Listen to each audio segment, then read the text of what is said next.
ఇప్పుడు ఇక్కడే పడతారండి కదండి.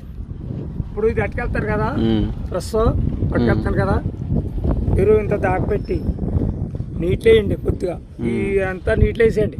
నీటిలో వేసి ఇలా పొల మొక్క ఉంటుంది కదా, పొల ఏదో ఇలా తిప్పేయండి.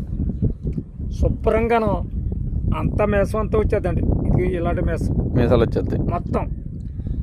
మామిడికాయ కానీ కొబ్బరికాయ తిరిగడు కానీ ఏ రకంగా వండుకున్నా లేకపోతే ఎగిరి వండుకున్నా కానీ నెంబర్ 1.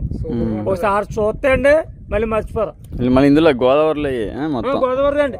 ఇదిగోండి ఇప్పుడు ఇదిగోండి బట్టలు కూడా తెగలేదు కదా సార్. గోదావరిలో నెంబర్ 1 చూపించండి. అదిగోండి సార్ ఫ్రెష్.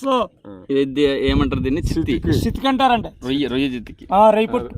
రొయ్య పొట్టు ఎండబెడితే పొట్టు, ఎండబెడితే పొట్టు అవుతుందండి.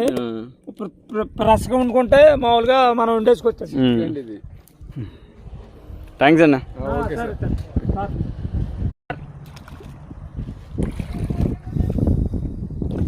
ఇప్పుడు కిందనే ఉంటాయి, తిరుగుతూ ఉంటాయా? కింద ఉంటుందండి. ఒకసారి ఉంటుందో ఉండదో.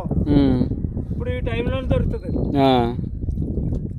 దొరకదండి. ఈ టైంలో దొరుకుద్ది అంతే అండి.